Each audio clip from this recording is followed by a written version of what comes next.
문대원의 위클리 매거진.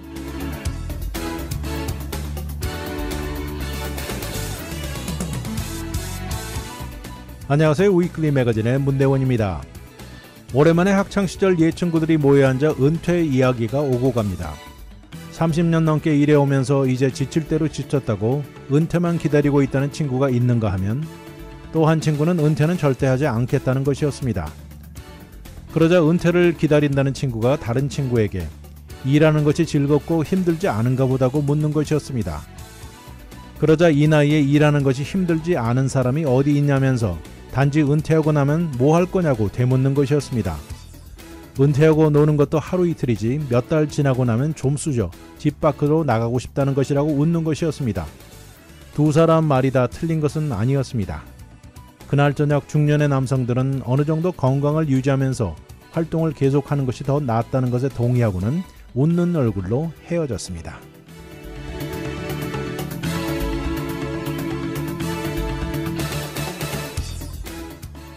오늘의 토픽은 연방 공무원들의 미래, 달걀 부족 없는 캐나다, 이바이크를 둘러싼 문제점, 사뮤엘 애덤스, 그리고 빌리어네어들의 어린 시절입니다.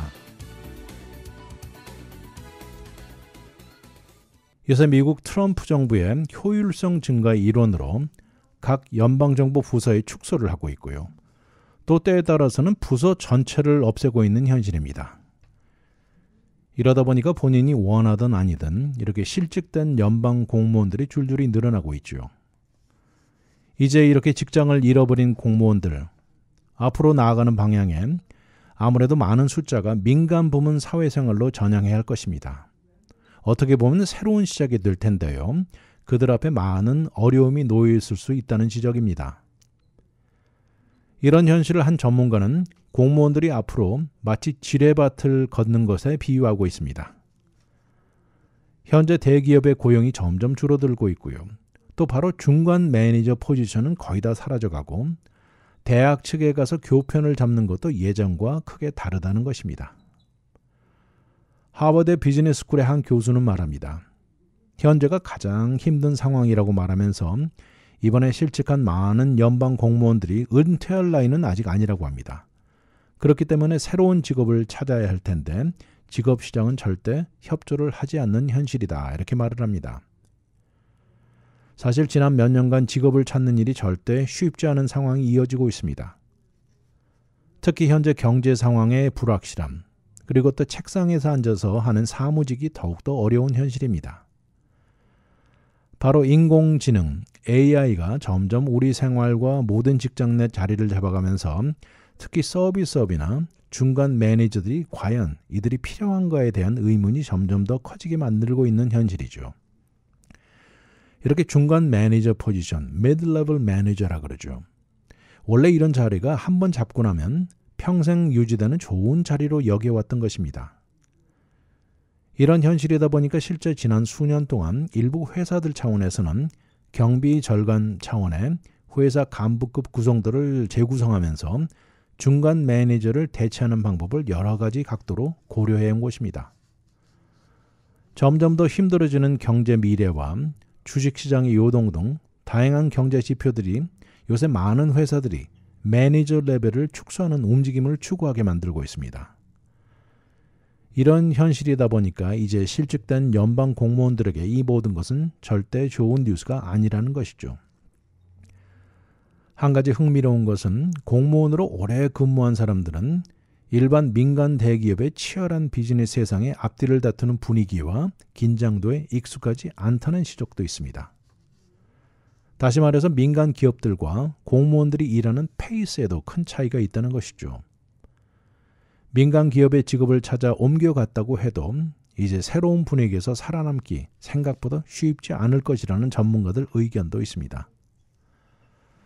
지난 수년 동안 공무원으로 일해온 사람이 새로운 민간 기업에서 은근히 차별 대우를 받을 가능성도 있다고 지적이 있고요. 거기다 나이가 조금 있는 경우라면 더 그럴 확률이 높다고 합니다. 물론 현재 법상 나이 등 어떤 이유로든 차별 대우는 불법이지만 실제 직장 생활에 은근히 존재한다고 합니다. 거기다 앞에 말한 대로 상당수 공무원들 예전에는 공무원 직장에서 나온 후 대학에 가서 교편을 잡는 것이 상당히 자연스러운 것이었습니다. 그렇지만 현재 상당수의 대학들이나 또 비정부 기관이라는 NGO들이 연방정부 재정적 지원이 줄어들면서 상황이 예전과 크게 다르다는 것이죠. 존스 홉킨스 대학 한 예를 들면서 이 대학은 연구 분야의 파워하우스로 여겨지는 것이죠. 그동안 연방정부로부터 기대되던 지원, 이 8억 달러가 캔슬되면서 지난 목요일 미국과 해외에 걸쳐서 직업 2,000개를 없앤다고 발표했습니다. 또 전통적으로 수년 동안 비영리 단체들이나 대학 측에서는 정부 경험이 풍부한 공무원들을 포섭해서 이런 것을 상당히 선호해왔던 것입니다. 그렇지만 여기도 이제 줄어든 연방정부 예산으로 공무원들이 찾는 직업 대상 숫자는 크게 줄이고 있는 현실입니다. 지금 연방정부는 일론 머스크가 이끄는 DOGE, 이 DOG이죠. 정부 효율 부서 등으로 인해서 공무원을 찾는 이 수요는 점점 크게 줄어들 전망이면서 앞으로 이런 어려움은 더 커질 것으로 예상되고 있습니다. 여기 한 가지 다행스러운 것은요. 그 중에서도 일부 고용주들은 그동안 경력도 중요하지만 당사자의 기술을 높게 사는 경우도 있다고 하면서 이 정부에서 베테랑으로 쌓은 많은 경험이 잘 먹힐 가능성도 있다는 의견도 있습니다. 실제로 일부 민간 기업에서는 정부 차원의 많은 경험을 가진 사람, 특히 매니지먼트 분야 경험이 많은 사람들을 선호하는 경우가 여전히 있다는 지적도 있습니다. 거기다 이제 주정부 차원에 이렇게 실직된 연방정부 공무원을 고용하려는 움직임도 나타나고 있는 현실입니다. 그 좋은 예로 뉴욕주 같은 것은 뉴욕 주지사가 연방 공무원들을 포섭하고 있습니다. 뉴욕 주정부에 올 것을 부르짖고 있는데 이번 달 들어서 뉴욕 wants you라는 캠페인을 벌이면서 이 뉴욕주 주정부 안에 7,000개의 포지션이 있다고 말하고 있습니다. 그래서 연방 공무원들을 겨냥해서 워싱턴 DC의 기차역이죠. 유니언 스테이션에 큰 광고를 붙이면서 연방정부가 당신을 해고를 통보했다면 우리 뉴욕에서는 당신을 고용하겠다는 메시지를 붙여놓고 있습니다. 현재 5만 3천 명이 넘는 연방 공무원이 뉴욕에 거주하고 있는 것으로 알려지고 있습니다. 다음은 펜실베니아주 같은 경우에도 연방정부 공무원들이 이들의 기술을 이 주정부에서 채우려는 움직임을 보이고 있습니다. 조시 셔피로 펜실베니아 주지사는 지난주에 서명했습니다. 연방 공무원들을 주정부 공무원과 똑같이 취급하라고 지시를 내린 것이죠. 펜실베니아 주도 현재 5,600개 이상 포지션이 오픈되어 있다고 하고요. 6만 6천 명 정도 연방 공무원이 펜실베니아 주에 거주하는 것으로 나타나 있습니다. 다음은 워싱턴 DC 바로 주 경계선을 이루고 있는 메릴랜드 주입니다. 이 안에도 연방 공무원이 14만 3천 명이 거주하는 곳인데요. 이 주정부로 올 것을 추천하고 있습니다. 더욱이 이번에 연방정부로부터 해고된 공무원들 메릴랜드 주로 와서 연방정부 재정에 의존하는 많은 프로그램에 들어와 일하라고 추천하고 있죠. 또 워싱턴 DC와 또 옆에 붙어있는 버지니아주 역시 연방 공무원들 데려가려는 움직임이 강하게 보입니다.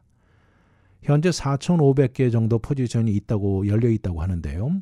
한 가지는 앞에 말한 주지사들이 민주당인데 비해서 이 버지니아주의 글렌 영킨 주지사는 공화당 주지사입니다. 이렇게 공화당 주지사임에도 해고된 연방 공무원에게 손을 뻗치는 것이죠.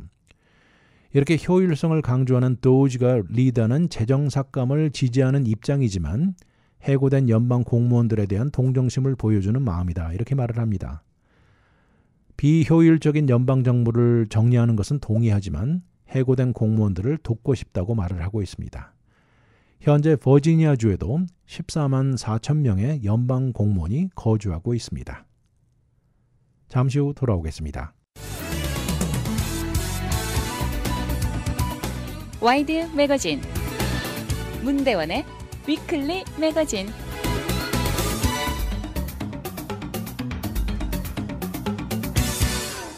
현재 미국에는 달걀 부족 현상이 지속되고 있고 가격은 여전히 높죠.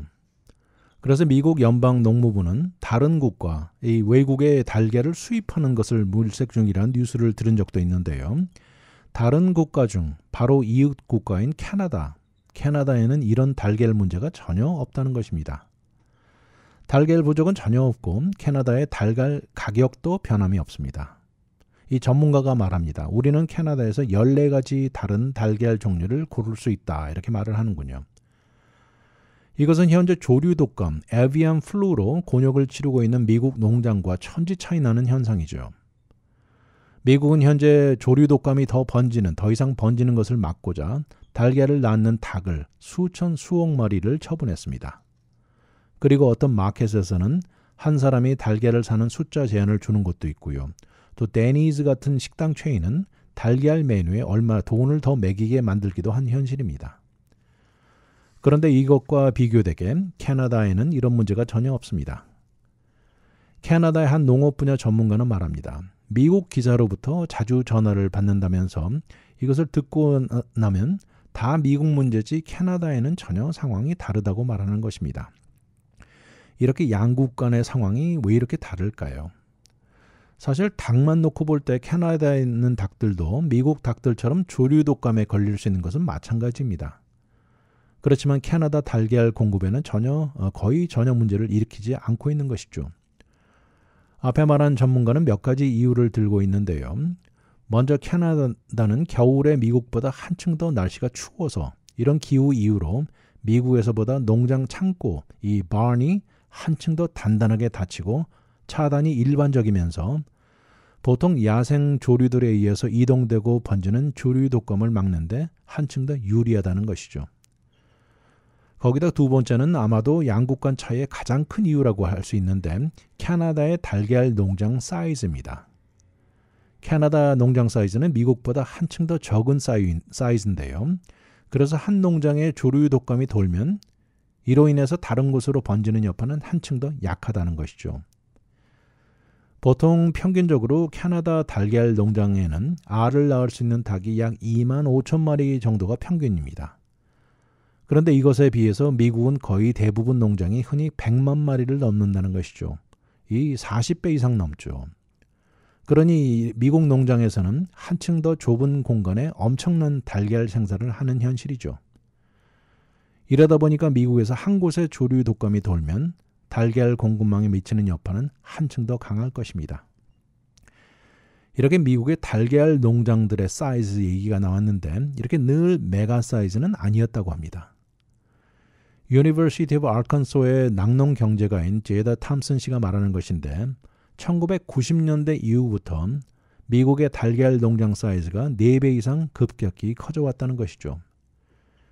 이런 변화는 저렴한 가격의 음식을 생산해야 된다는 미국 정부의 압박이 가해지면서 농부들에게 생산 볼륨을 높이게 자극제가 되었다는 것입니다. 그러다 보니까 미국 내 많은 달걀 농장에서는 완전히 자동화된 기계들과 시스템에 의존합니다. 가능하면 어떻게든 최대 숫자의 닭을 키우고 달걀을 생산하게 만들면서 엄청난 숫자의 달걀이 나오는 것이죠. 이러면서 달걀 가격은 최저로 떨어집니다. 캐나다보다 달걀 가격이 한층 더 저렴할 수 있는 이유이죠. 그렇지만 이런 장점 뒤에는 단점도 이번에 나타난 것이죠. 조류 독감이 한번 들어오고 나면 한층 더 거대한 숫자의 닭이 감염되는 결과를 가져오는 것입니다. 일단 농장에 조류 독감이 처음 발견되고 나면 번지는 것을 차단하기 위해서 안의 모든 닭들을 처분해야만 합니다. 지난 1월과 2월 2달 동안 40군데 이상 상업용 닭 농장이 감염되었다고 나와 있는데요. 이것으로 인해서 2,800만 마리, 28 밀리언 닭이 처분된 결과를 가져왔습니다. 이렇게 단 2달 동안 미국 내 달걀을 낳는 닭 숫자 중 9%에 해당하는 닭이 한꺼번에 처분된 것이죠. 그러면 이렇게 알에서 부화돼서 알을 낳는 데 닭으로 성장하는 데까지 이 사라진 숫자를 채우는 데까지 최소 6개월이 걸린다는 것입니다. 그러니 이 기간 동안 미국 내 달걀 공급은 압박을 받게 되겠죠. 더욱이 다음 달에 이스터가 다가오면서 이 담당자들 더 스트레스 쌓이게 만들 것입니다. 그렇다면 반대로 캐나다 달걀 농장은 어떻게 이렇게 적은 사이즈가 유지되는가 생각해 보게 만드는데요. 캐나다는 국가 차원의 서플라이 매니지먼트 시스템이 있다는 것입니다. 이것으로 아주 작은 농장도 살아남을 수 있는 또 충분한 인컴이 보장되는 시스템이라고 합니다. 이런 면에 트럼프 대통령은 캐나다 정부와도 그렇지만 캐나다 낙농산업계는 더 싫어하는 존재입니다. 이번에 관세도 너무 싫어하는데 캐나다 관세에는 지난 수십 년간 캐나다 농부들을 보호하는 차원 이런 차단 막이나 마찬가지입니다. 바로 앞에 말한 서플라이 매니지먼트 시스템으로 생산하는 양의 쿼타를 만들어 놓은 것이죠. 캐나다의 온타리오 지역에 가족이 운영하는 파인힐 데어리의 대표가 있습니다. 머리 셔크씨는 서플라이 매니지먼트 시스템으로 가격은 안정적으로 유지할 수 있고 농부들에게 정기적인 인컴을 보장한다 이렇게 말을 합니다.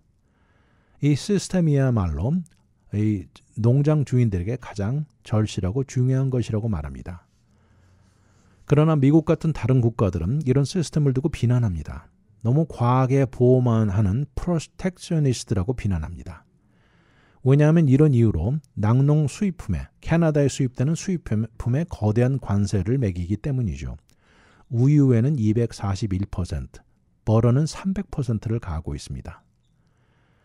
이런 것을 두고 트럼프 대통령은 불공평하다고 소리치죠.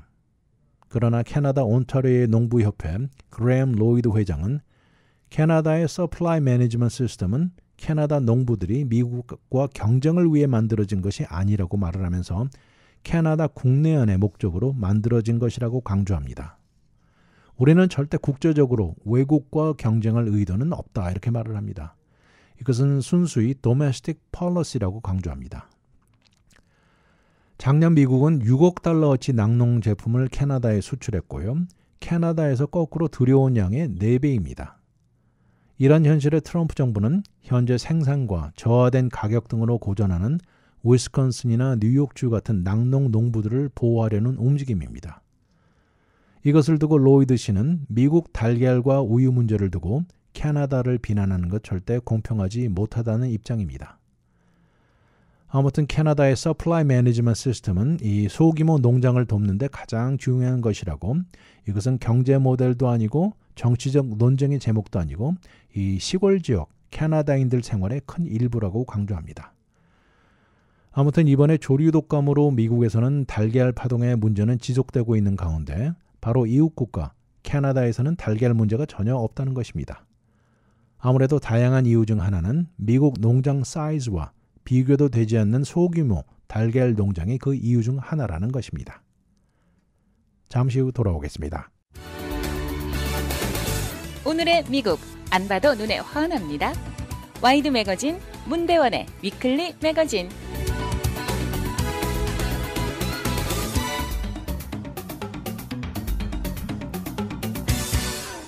오렌지 카운티 가보신 분들은 아시겠지만 요새 모터가 달린 이 e-바이크, 이 전기 자전거로 인해서 문제점이 점점 더 심각해지고 있습니다.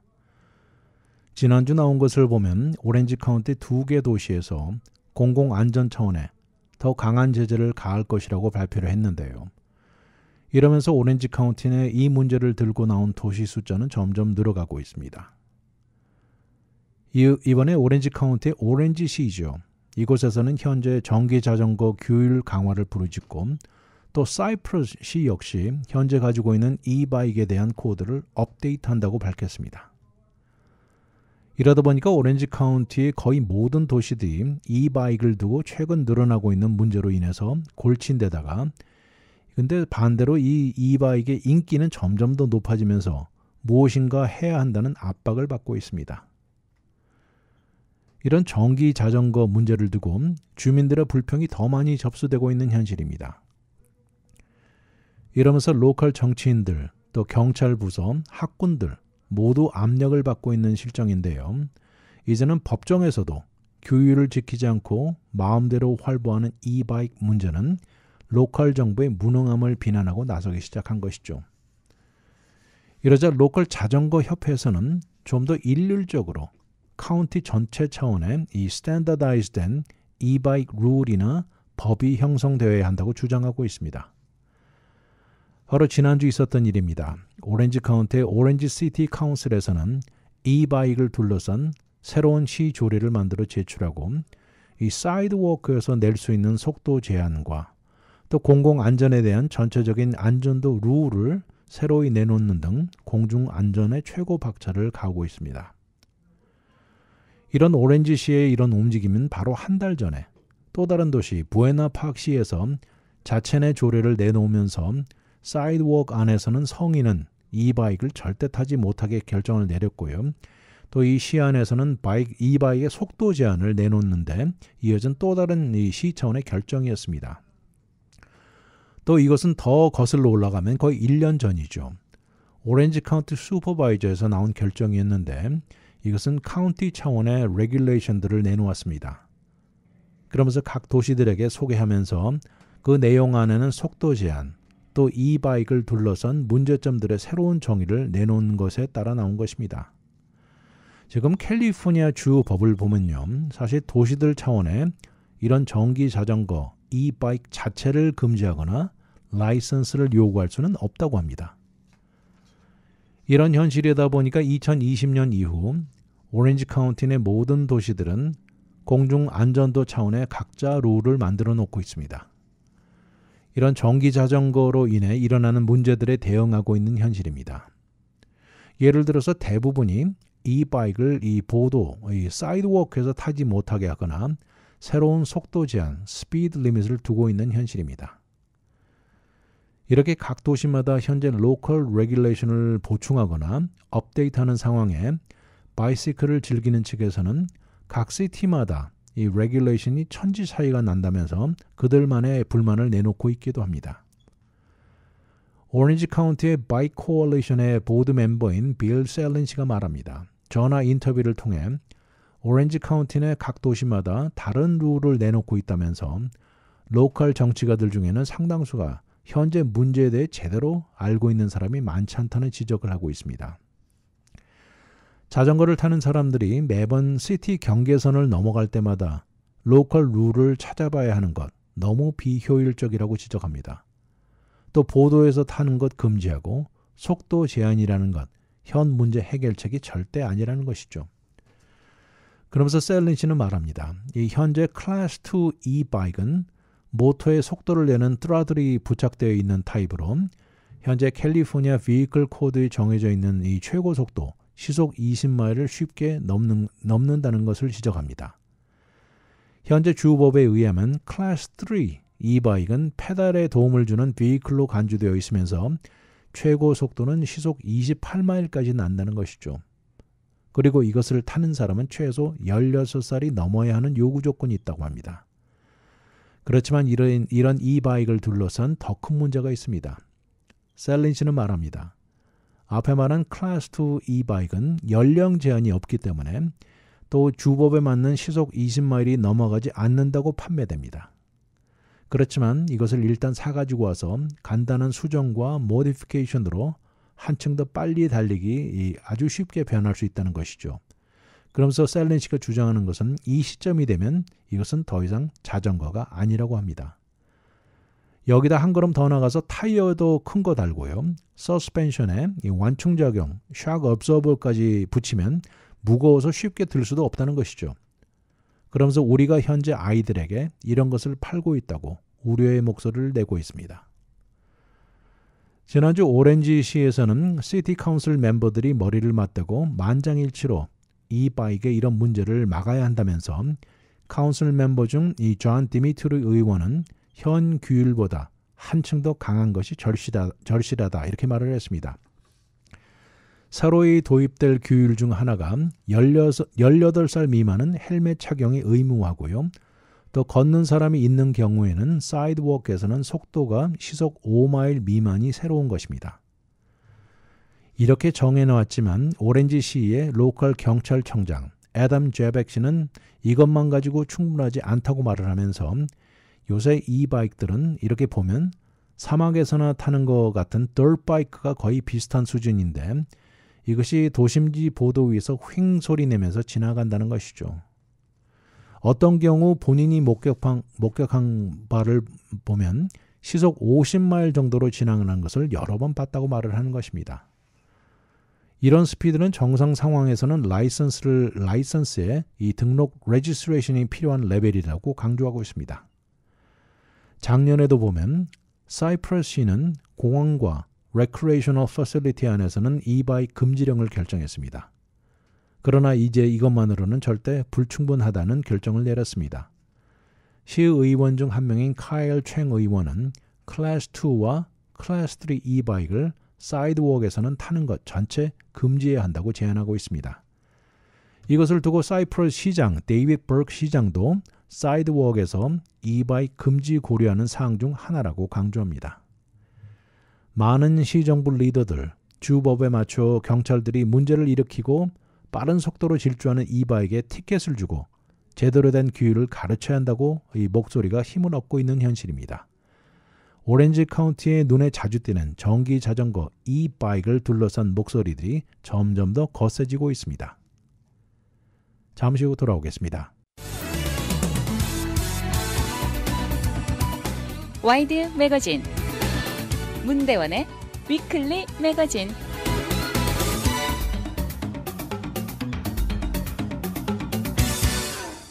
여러분, 맥주 중에 세뮤얼 애덤스 그러면 보스턴의 상징이고 그곳의 대표적인 맥주 브랜드 다 들어보셨죠? 근데 이번 이야기는 이 회사의 창업주 짐 커치 이야기입니다. 많은 빌리어네어들이 참 이상하게 하버드 대학을 중퇴한 공통점이 있는데요. 짐 커치 역시 하버드 대학을 중퇴하고 오늘날 30억 달러 알코올 엠파이어를 이룬 사람입니다. 1978년 당시 하버드 비즈니스 스쿨에 법학 학위 JD와 MBA 학위를 함께 받는 프로그램 2년차를 막 마칠 무렵이었습니다. 이 프로그램은 하버드 법대와 비즈니스 스쿨을 함께 받을 수 있게 디자인된 것이죠. 여기를 졸업하면 보통 이 대기업 변호사나 대형 회사로 직행하는 과정입니다. 그런데 2년이 지난 시점 커치 씨는 과연 이것이 내가 가장 가고 싶은 길인가 생각하게 되었던 것이죠. 본인은 5살 때부터 늘 학교를 다녀왔지만 아직까지 실제 세상에 나가서 무엇인가 해본 것이 없다는 것이었습니다.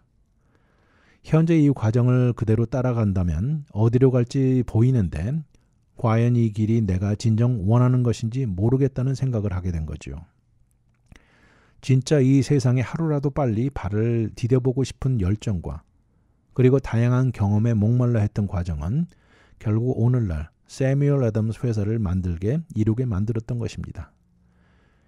이제 와서 뒤돌아보면 오늘날 오는 과정에 터득하고 본인이 배운 가장 중요한 요소 중 하나가 있다고 하는데 이것은 하버드 비즈니스 스쿨 과정에서는 찾아볼 수 없다고 말합니다. 코치 씨가 오늘날 이룬 성공의 시작은 대학 교실에서 시작된 것이 아니었다 이렇게 말을 합니다. 그가 말하는 가장 중요한 요소는 무엇일까요? 바로 뭔가 파는 기술, 셀링 스킬이라고 합니다. 이것은 하버드에서도 가르치지 않았다고 말을 합니다. 아이비리그의 대표적인 하버드 대학에서는 학생들에게 다양한 코스를 가르치면서 마케팅, 매니지먼트, 비즈니스 분석 등 다양하게 무장시키지만 막상 가장 기본적인 셀링, 술책에 대한 코스는 눈을 뜨고 찾아봐도 없다는 지적을 하고 있습니다.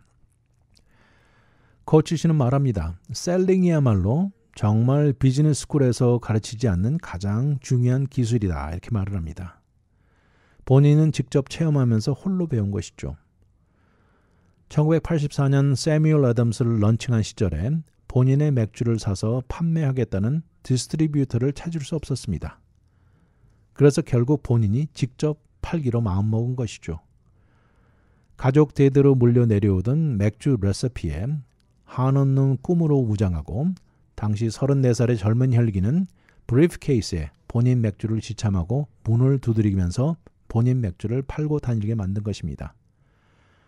술 파는 바를 운영하는 주인들에게 본인 맥주를 설득시키고 이것을 한번 팔아보라는 기대였죠. 그의 브리프케이스 안에는 맥주 7개, 얼음 패키지 2개, 샘플을 마셔볼 수 있는 컵들이 들어있었습니다. 성공률은 단 5%였습니다. 그가 들린 20군데 바 중에 한 군데 어카운트를 열게 된 것이죠. 그래도 0%보다는 나았다는데 힘을 얻었습니다. 이런 강력한 결단력과 끈기는 결국 가치가 있었습니다. 이렇게 시작되었던 세뮤얼 애덤스는 $14만 투자금과 2명의 종업원으로 시작하게 되었는데요. 이것이 40여 년이 지난 오늘날 30억 달러 비즈니스로 커진 결과를 가져온 것입니다. 이렇게 40여 년이란 긴 역사를 가진 오래된 맥주 브랜드임에도 상당히 현대화에 뒤떨어지지 않습니다. 알코올 엠파이어를 보스턴 비어 컴퍼니라는 회사 아래 이제는 트룰리 같은 셀서 브랜드도 내놓았고요. 아이스티 브랜드인 트위스트 티, 그리고 사이더 브랜드인 앵그리 오처드도 소유하고 있습니다. 40여 년이 지난 오늘날 그동안 과정에 본인이 받았던 수많은 비즈니스 레슨들을 공유하고 싶어 합니다. 그러면서 이제 사업을 시작하려는 사람들에게 비즈니스의 가장 기본적이고 당연해 보이는 비즈니스의 한 중심, 셀링에 대해 잘 이해할 것을 추천하는 것이죠. 아무도 대학에 가서 세일즈맨이 되기 위해서 대학을 가는 사람은 없을 것이다, 이렇게 말을 합니다. 세일즈맨에 대한 약간 부정적인 인상도 있는 것도 사실이라면서 세일즈하는 사람들을 약간 정직하지 못하고 얄팍하게 보는 경향도 인정합니다. 그렇지만 본인이 배운 바에 의하면 이것이 제대로 행해진다면 아주 중요하고 고귀한 일부라고 강조합니다. 그는 말합니다. 제대로 된 세일즈맨은 그들 제품이 어떻게 소비자들 매일 생활 속에서 도움을 줄 수 있는지 설득할 수 있는 것이라고 말합니다. 그렇지만 반대로 저질 품목을 좋은 것처럼 둔갑시키는 세일즈맨이야 경우야말로 허풍선의에 비난받아 마땅하다, 이렇게 말을 합니다. 그러면서 일반적으로 사람들이 보통 쉽게 속임당하게 어리석지 않다는 것을 명심해야 된다 지적하면서 이런 차원의 본인에게 셀링이라는 것은 필요해서가 아니라 아주 고귀한 것이라고 강조합니다. 그가 오늘날 빌리어네어가 되는 과정이 결코 열심히 뛴 것만 가지고 얻어진 것은 아니라고 말합니다. 또 다른 요소는 겸손입니다. 겸손이 제일 중요한 대인관계 형성에서 중요했다고 하면서 사업을 하는데 받은 충고 중 가장 값진 것이 바로 겸손이었다고 합니다. 하버드 대학으로 떠날 당시 할머니가 해주신 충고였습니다. 겸손함이야말로 미덕이라고 말씀하셨던 것이죠. 사업을 시작하면서 겸손과 감사의 마음으로 성공에 도전한다면 이미 행복과 보상받는 인생의 절반은 도달한 것이나 마찬가지라고 말합니다. 결과적으로 짐 커치야말로 어떻게 보면 전통적으로 보는 성공 방식이 아니었을지도 모릅니다. 홀로 발로 뛰어다니면서 시작하면서 본인을 직접 훈련시키고 하버드에서도 가르쳐주지 않았던 셀링을 직접 터득해 나갔죠. 그리고 할머니의 충고와 약속을 지키면서 성공 대로를 걸으면서도 할머니의 말씀을 늘 가슴속에 지니면서 이루어낸 성공이라 다소 특이하기도 합니다. 이제 커치 씨는 본인의 성공담을 공유하고 필요한 사람들에게 전달하고 싶어하는 마음입니다. 그래서 프로그램을 만들어 놓고 사업의 꿈을 가진 사람들에게 2가지를 제공합니다. 이 2가지는 본인이 시작할 때 결코 없었던 것들이죠. 하나는 융자, 론 머니에, 2번째는 사업의 코칭과 카운슬링 어드바이스입니다. 사업 차원의 어퍼튜니티 펀드와 손을 잡고 은행에서 거부당하는 사람들에게 융자를 해주는 것인데 다른 것보다 이들이 보는 것은 사업가로서의 열정과 그들 제품의 질적인 차원에 중점을 두고 융자 결정을 내린다는 것입니다. 현재까지 융자를 다시 갚는 비율이 98%이고요. 2008년 이후에 4,300개 넘는 사업체에 총 1억 1천만 달러를 융자해 주었습니다.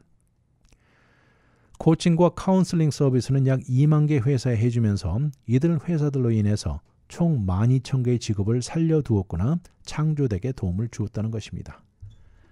본인의 성공 비결을 공유하려는 빌리어네어라는 생각이 듭니다. 잠시 후 돌아오겠습니다. 오늘의 미국 안 봐도 눈에 환합니다. 와이드 매거진 문대원의 위클리 매거진.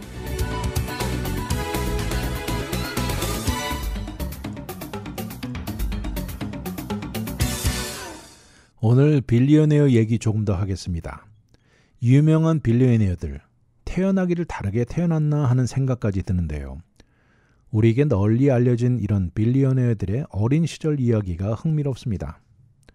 첫 번째는 애플을 세우고 세상을 떠난 스티브 잡스의 어렸을 때 이야기인데요. 잡스가 12살이던 그때 당시 컴퓨터계의 대표적인 이름 하면 HP 휴릿 패커드가 있죠. 이곳의 대표인 빌 휴리치에게 전화를 걸어 혹시 컴퓨터에 남는 파트를 얻을 수 있는지를 물어봤다는 것입니다. 이것은 본인의 프리퀀시 카운트를 만드는데 이 필요한 부품이 필요했던 것이죠. 보통 사람이 12살일 때면 학교 일이나 이 다음 주까지 내야 되는 숙제 등으로 끙끙대는 모습이 흔히 상상되는데요. 그렇지만 스티브 잡스는 모든 집중이 다른 곳에 가 있었던 것이죠. 본인의 프리퀀시 카운터에 필요한 부품만 머릿속에 있었던 것이죠. 그러다 HP의 창업자 빌 휴리시의 전화번호를 옐로우 페이지에서 찾게 된 것이죠. 그리고는 서슴지 않고 전화를 걸어 페이버를 요청한 것입니다. 1994년 실리콘밸리 히스토리컬 어소시에이션이 실시한 인터뷰에서 스티브 잡스는 내 인생에 도움을 청했을 때 도와주지 않으려는 사람은 본 적 없다 이렇게 말을 했습니다. 나는 그래서 늘 사람들에게 전화를 걸어 도움을 요청했다 이렇게 말을 하는 것입니다. 스티브 잡스 기억에 처음에 휴리시는 이 잡스가 12살의 하이스쿨 소년이고 부품이 필요한 사람이라고 본인을 소개하자 기가 막혔는지 웃었다고 합니다. 그렇지만 궁극적으로 휴리치는 스티브 잡스에게 부품을 주고 직업까지 주었다는 것이죠. HP 공동 창업자는 스티브 잡스의 너무나 감명을 받아 회사에 여러 포지션을 주고 프리퀀시 카운터에 볼트와 넛을 조립하는 데서 일하게 만들어줬던 것이죠. 이것은 스티브 잡스가 본인이 추구하는 분야의 직업을 제공받았다면서 천국에 있는 것 같았다. 그때 기분이었습니다. 나는 내가 전화를 걸었을 때 노라고 답하거나 끊어버리는 사람은 없었다고 하면서 나는 사람들에게 늘 도움을 요청했다. 이렇게 말하는 것입니다. 이런 어린 시절에 주어진 기회는 오늘날 거대한 커리어를 이루는데 큰 기반이 되었던 것입니다. 결국 35조 달러 엠파이어를 공동 창업자인 스티브 우즈니악과 로널드 웨인과 1976년 애플을 세운 것이죠. 이런데 일반 사람들에게 가장 어려운 것은 이런 사람에게 전화를 걸려는 용기부터 나지 않죠. 물론 1960년대와 오늘날 상황은 다릅니다. Fortune 500 회사 CEO 번호가 옐로우 페이지에서 찾는 것은 불가능한 것이죠. 인터뷰에서 스티브 잡스는 말합니다. 대부분 사람들은 전화 거는 생각은 절대 하지 않고 무엇이고 요청하는 이런 ask를 하지 않는다고 말합니다. 그러면서 이런 것이 그냥 꿈만 꾸는 사람과 꿈을 현실로 이루는 사람의 차이가 될 수도 있다 이렇게 말을 합니다. 이런 면에 특이한 어린 시절을 보낸 사람, 이 빌리어네어는 스티브 잡스뿐만 아닙니다. 티네이저 시절 그들의 꿈을 찾아 쫓아가던 모습은 마이크로소프트를 세운 빌 게이츠도 비슷합니다. 빌 게이츠가 13살이던 시절 밤에 집을 몰래 빠져나와 로컬 컴퓨터 회사인 컴퓨터 센터 코퍼레이션 안에 들어가 코딩을 연습했다는 에피소드입니다. 그때 당시에는 컴퓨터가 상당히 드문 것이어가지고 이렇게 이 회사 덕분에 회사 내 컴퓨터 안에서 프로그램 안에 생기는 버그를 없애주면서 그 대신 코딩에 전념할 수 있었다는 것이죠. 빌 게이츠는 13살 때부터 컴퓨터 코드를 직접 만들거나 테스트해온 것입니다. 이렇게 특이한 성격은 대학까지 연결되면서 결국 하버드 대학을 중퇴하고 31조 달러 소프트웨어 성공 사례를 쓴 사람입니다. 주로 한밤중에 집에서 빠져나와 어떨 때는 새벽 2시에 돌아오곤 했던 것인데요. 변호사의 시빅 액티비스트로 바쁘신 부모님들은 아무것도 모른 채 이렇게 성장해 온 것입니다. 오히려 지나가던 모르는 사람이 새벽에 혼자 길거리를 지나가는 어린 학생을 더 이상하게 여겼던 것이죠. 이렇게 컴퓨터 센터 코퍼레이션 이 회사는 게이츠의 뛰어난 능력에 컴퓨터를 마음대로 사용하게 해줬고요. 나중에 본인의 자서전에서 이렇게 썼습니다. 게이츠는 그때 당시 이런 기회가 아니었다면 마이크로소프트는 아마 존재하지 않았을 수도 있었다 이렇게 말을 했습니다.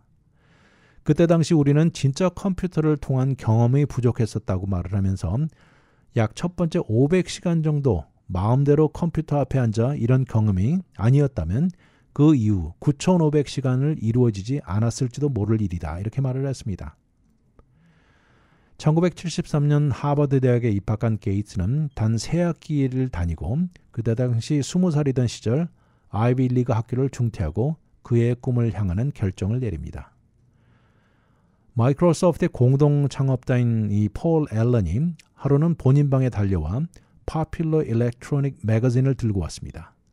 그러자 두 사람은 머리를 맞대고 컴퓨터 세상에 그들의 순간을 포착하면서 기회를 잡자고 약속합니다. 하버드 대학을 중퇴하고 인류 역사에 길이 남을 이름이 되었고 그의 성취는 엄청나지만 그때 당시 이런 결정을 절대 쉽지 않았다고도 말합니다. 그렇지만 그때 당시 학교를 계속 다녔다면 마이크로소프트의 런칭 기회는 영원히 오지 않았을 것이라고 말합니다. 다가온 기회를 절대 놓치지 않았고 최대로 활용했다 이렇게 말을 하면서 뭐든지 최초라는 것 아주 중요하다 이렇게 말을 합니다. 그런가 하면 버크샤이어 해서웨이의 CEO인 워런 버핏도 유명하죠. 워런 버핏이야말로 어린 시절에 이미 사업가 열정이 뜨거웠습니다. 워런 버핏도 13살 때 신문 배달 소년이면서 그때 당시 신문 배달하면서 사용하던 자전거, 바이시클을 세금 보고에 디덕션으로 처리했다고 합니다. 어린 시절부터 본인 사업하는데 몸이 근질근질했다면서 티네이저 시절에 단돈 $25를 들여 펜볼 사업을 런칭했고요. 나중에 1년이 지난 뒤 이것을 $1,000 받고 판 것입니다. 오늘날 자산 가치가 9,800억 달러가 넘는 버크샤이어 해서웨이에 크게 비교되는 액수지만요. 그렇지만 어린 시절 이런 것이 좋은 기초를 만들어준 셈이죠. 이런 이야기들을 다 듣고 보니까 빌리어네어들은 정말 어린 시절부터 다르다는 생각이 들면서 아예 다르게 태어났다는 것 같다는 생각도 듭니다.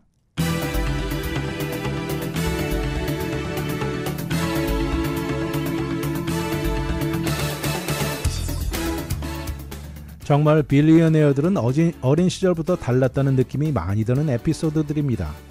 여전히 부모 곁에서 성장할 어린 나이에 이런 생각을 할 수 있다는 자체가 놀랍습니다. 어린 나이에 당시 컴퓨터계 대명사 같은 휴리 씨에게 전화를 걸어 필요한 부품을 도와달라고 요청한 스티브 잡스나 컴퓨터의 실제 경험이 충분하지 않던 시절 13살의 나이에 야밤에 집을 빠져나와 컴퓨터에 접근 기회를 가진 빌 게이츠나 달라도 많이 달랐습니다. 이런 어린 시절 성장 과정은 많은 사람들과 많이 다르다는 생각입니다. 한 가지 스티브 잡스가 말한 것 중에 꿈만 꾸는 사람과 꿈이 실현되게 만드는 사람의 차이를 지적한 것이 흥미롭고 마음에 와 닿습니다. 아무튼 성공한 사람들은 뭔가 다르다는 생각이면서 이들의 어린 시절 성장 과정도 많이 차이 난다는 생각도 듭니다. 위클리 매거진은 인터넷을 통해 다시 들을 수 있습니다. radiokorea.com에 들어와 다시 듣기를 누르시고 편안한 시간에 들으십시오. 또한 위클리 매거진은 유튜브에 들어와 RKTV 1540을 통해서도 들을 수 있습니다. 지금까지 위클리 매거진 진행의 문대원이었습니다. 감사합니다.